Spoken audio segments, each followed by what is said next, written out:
Bermula hakikat mengenal diri itu 3 perkara, kata beliau. Jadi cara mengenal diri itu ada 3. Yang pertama, mengenal asal kejadian diri. Nah, ini langsung diputus. Kalau kita biasanya asal kejadian diri dari tanah, gitu ya. Oleh Datuk Kelampayan langsung dipotong. Asal kejadian diri dari Nur Muhammad sallallahu alaihi wasallam. Nur itu makhluk. Cahaya itu kemudian dizahirkan Allah menjadi 4 anasir. Ada tanah, ada api, ada air, ada udara. Hatta jin dan iblis pun tercipta dari nurnya Nabi Muhammad sallallahu alaihi wasallam. Namun nur yang mananya? Nah, ini yang jadi rahasia. Di dalam kitab Daqaiqul Akhbar, dulu saya mengatakan ini kitab kumpulan hadis palsu. Ternyata di dalamnya ada beberapa asrar ma'rifat yang disembunyikan para ulama di dalam. Mulailah kita sadar, tidak boleh menghina apa saja. Orang pemaksiat pun kita tidak hina, apalagi kitab yang dikarang oleh para ulama. Ya, di Daqaiqul Akhbar disebutkan di alam ruh, di saat seseorang memandang kepada Rasulullah, jika dia memandang kepada kepala Rasul, maka dia nanti di bumi akan jadi pemimpin. Jika dia memandang dadanya Rasul, dia nanti jadi apa? Mandang tangannya Rasul, nanti jadi apa? Sudah disebut. Maka semua pekerjaan kita ini itu hanya ulangan dari apa yang kita pandang dulu di alam ruh. Saya duduk di sini, guru-guru ada di sini, jamaah ada di depan. Semuanya menunjukkan apa yang dulu pernah kita lakukan di sana. Cuma mengulang. Bedanya dulu ruh itu tidak laki, tidak perempuan. Sekarang kita jadi laki, bukan perempuan. Ada yang perempuan, tidak laki-laki. Jadi bagaimana cara mengenal diri yang pertama? Kita harus mengembalikan bahwa diri ini berasal dari nur Nabi Muhammad sallallahu alaihi wasallam.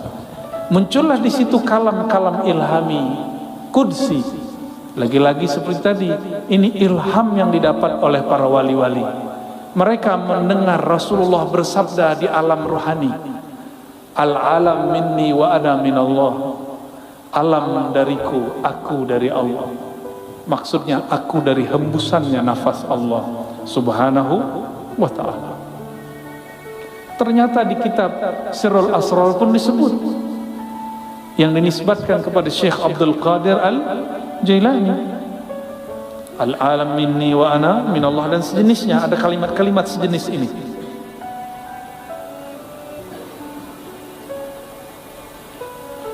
Seperti sabda Nabi sallallahu alaihi wasallam. Kedua, menyatakan dirinya dahulu daripada mati. Jadi cara mengenal diri yang kedua, mematikan diri sebelum mati. Mati apakah? Ini yang kita kaji malam tadi di mana namanya, Bumi Sholawat ya. Tapi karena tempat terbatas, nah kita bagi lagi di sini. Sebenarnya saya belum pernah membaca kitab ini sebelumnya, kecuali judulnya ya, tapi tadi langsung khatam. Dalam waktu bersalawat langsung selesai ya, dengan baca sanad segala macam, kita tabarukan, kita ijazahan. Saya minta izin secara rohani dan secara jasmani ya, jasmaninya tadi siang, rohaninya barusan. Ternyata isinya sama dengan thariqah saman yang dulu saya ambil waktu remaja, persis sama. Dulu guru kita baca 2 lafaz ini, man arafa nafsahu faqad arafa rabbahu, lalu mutu qabla an tamutu. Matikanlah dirimu sebelum engkau mati. Matikan dirimu secara makna, secara sifat. Jadi diri ini tubuh. Tubuh itu Allah tiupkan ke dalamnya ruh. Ruh itu membawa yang disebut sifat. Bernamalah sifat itu sifat ma'ani. Pada Allah, ma'nawiyah pada kita.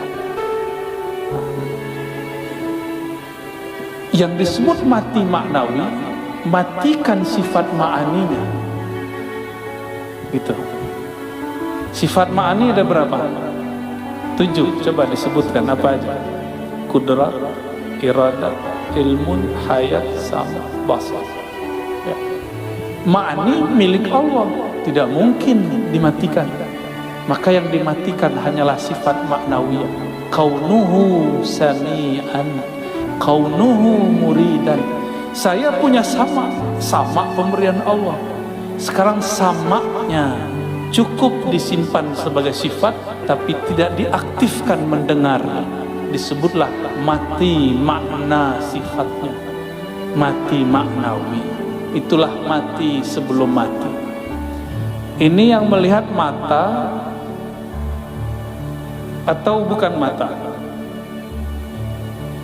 Nih, coba lihat. Saya yang datang ke mata bapak saudara, atau matanya yang datang ke saya? Atau bukan dua-duanya? Tapi ada cahaya. Kenapa ada orang, coba mata dipejam. Ingat Monas, kelihatan? Berarti ada yang bisa melihat selain mata ini. Coba pejam mata, ingat orang yang dicinta. Sebentar aja Pak. Buka mata, masih kelihatan? Bisa. Jadi semua kita sebenarnya bisa masuk ke dimensi itu, cuma tidak mau melatihnya. Ya, kita bilang halu.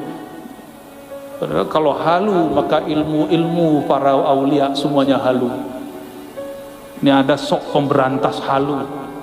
Yang dia berantas ilmu wali, mana bisa? Ya, jadi wali dulu, baru berhadapan sama wali Allah, ya. Kecuali dia wali setan, kita nggak tahu kan wali dua. Wali dua aja Pak. Kalau nggak wali Allah, wali setan, wali Rahman, wali syaitan. Dua aja. Mungkin dia wali setan kali. Masa ilmu wali mau dihabiskan? Kita ulangi. Jadi ruh itu punya sifat. Sifat dia tidak mungkin dimatikan. Tapi sangat mungkin sifat itu dinonaktifkan, diistirahatkan. Contoh sederhana, kalau kita rindu seseorang, kita pandang wajahnya di handphone, disapa oleh orang, jawab nggak terdengar. Karena di saat itu sama kita tidak sami'an. Dia ada samanya tapi tidak sami'an. Kita sering menyebutkan Allah itu sama. Ma'nawiyahnya kaunuhu sami'an. Kaunuhunya dicoret dulu. Itu yang disebut mati maknawi. Kaun, keadaan kita mendengar itu di-cut dulu, dihabiskan dulu sehingga tidak lagi ia mendengar. Bukan berarti sifat samanya hilang. Gitu ya. Kenapa kita tidak bisa mendengar yang jauh? Karena keberisikan di sini. Sama sifat mendengar yang ada pada ruh, dia tidak ada ruang, tidak ada waktu. Kenapa tidak bisa menembus? Karena terhalang oleh pendengaran. Nah, pendengaran ini, pandangan yang ini, lisan yang ini, kudrat iradat yang ini yang harus dilebur dulu. Itulah mutu, matikanlah maknawiyahmu sebelum engkau betul-betul mati secara tabi'i ataupun hissi. Itu maknanya ya. Mutu qablaan tamutu. Ini boleh disebut dengan ruknut thariq, rukun thariqah. Nomor 2 itu. Coba kita lihat kalam beliau. Bermula setengah daripada mematikan diri itu seperti dikatakan dengan lidahnya dan diiktikadkan di dalam hati. Dibaca la qadirun wala muridun wala alimun wala hayyun wala sami'un wala basirun wala mutakallimun fil haqiqah illallah. Nih. Bagaimana cara mematikan? Lisan berkata la qadirun. Tidak ada yang berkudrat, yang berkuasa. Wala alimun tiadalah, wala muridun tiadalah yang berkehendak beriradah, tiadalah yang alim, tiadalah yang punya hayat, tiadalah yang mendengar, tiadalah yang memandang, tiadalah yang berkalam pada hakikatnya kecuali Allah. Itu. Ini udah usul langsung nih. Langsung usul ini. Ini usul level 3. Ini usul pertama, kesadaran Nur Muhammad. Ya. Kesadaran Nur Muhammad. Kemudian usul yang berikut adalah mematikan sifat maknawi. Selama saya masih mengatakan sayalah yang berkuasa, maka kuasa saya terbatas. Selama saya masih mengatakan ini iradahku, iradahnya belum bisa berkekuatan kun fayakun. Selama ilmunya masih ilmuku, gelarku, doktorku, syekhku, gelar ijazahku, selama masih itu, maka ilmunya akan terbatas dengan otaknya yang sempit. Wala hayyun, jika dia masih menganggap dirinya hidup karena air, dia minum karena makan, maka nanti orang-orang itu akan menyekutukan Allah dengan nasi. Nanti ada masa di akhir zaman, paceklik, orang-orang tidak bisa makan karena tidak ada yang dapat dimakan.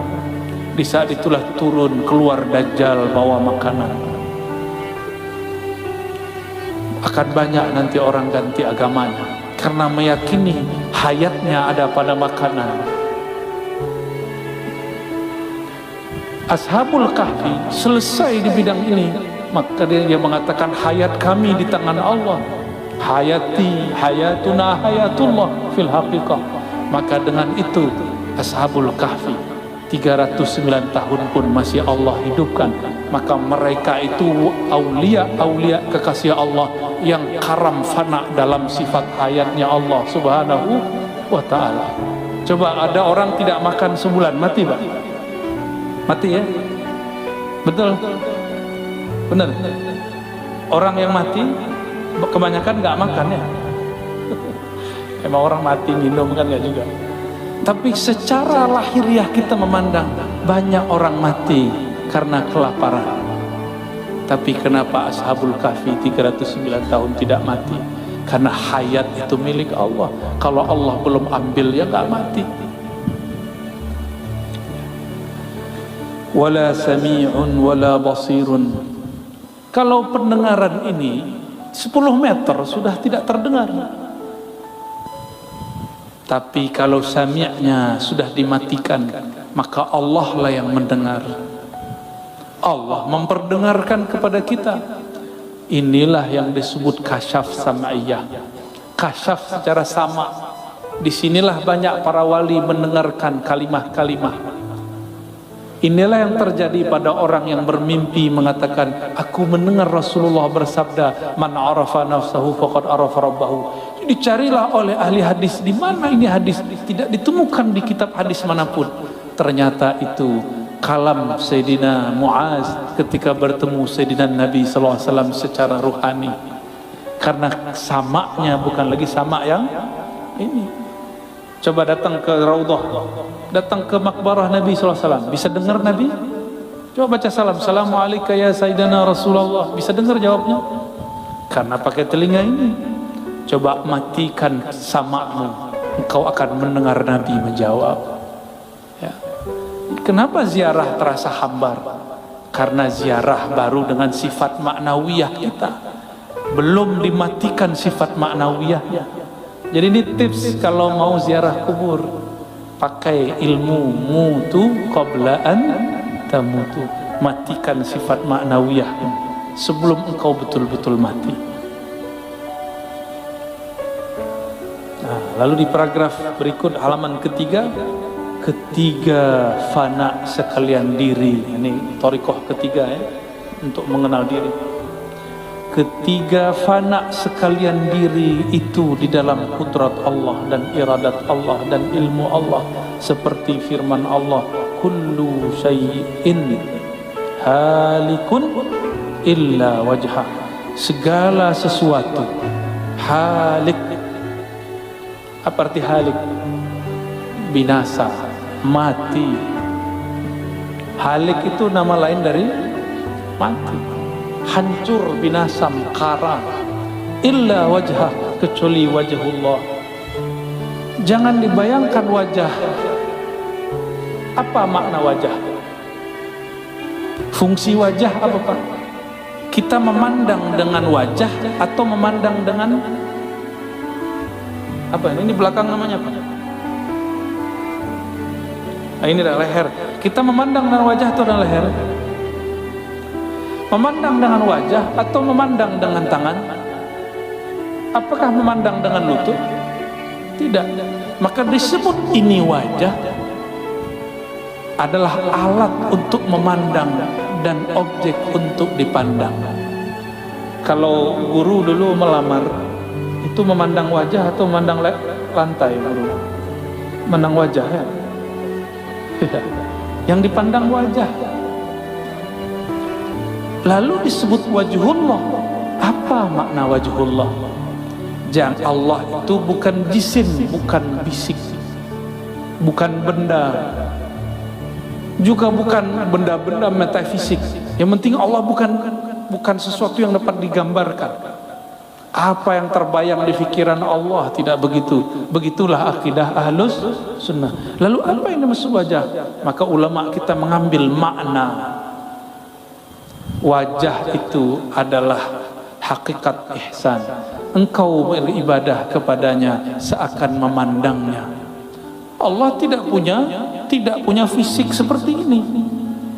Maka kapankah seorang hamba memandang kepada wajahnya? Di saat seorang hamba memandang ke dalam wajah kolbunya. Kolbunya Bani Adam, jika dia hidupkan nama Allah di dalamnya, itulah wajhul asma, wajah nama Allah subhanahu wa ta'ala. Maka nanti di saat semua kolbu mati, hanya kolbu yang di dalam kolbunya terpancar wajah nama Allah yang tidak binasa. Ya. Tiap-tiap sesuatu binasa melainkan zat Allah. Nah, beliau mengartikan wajah di situ zat Allah. Namun saya mengurai bahwa wajah di situ bisa diartikan nama, bisa diartikan fi'il af'al, bisa diartikan sifat, dapat diartikan zat. Adakah nama tanpa zat? Nama beliau ini ada karena memang ada zatnya.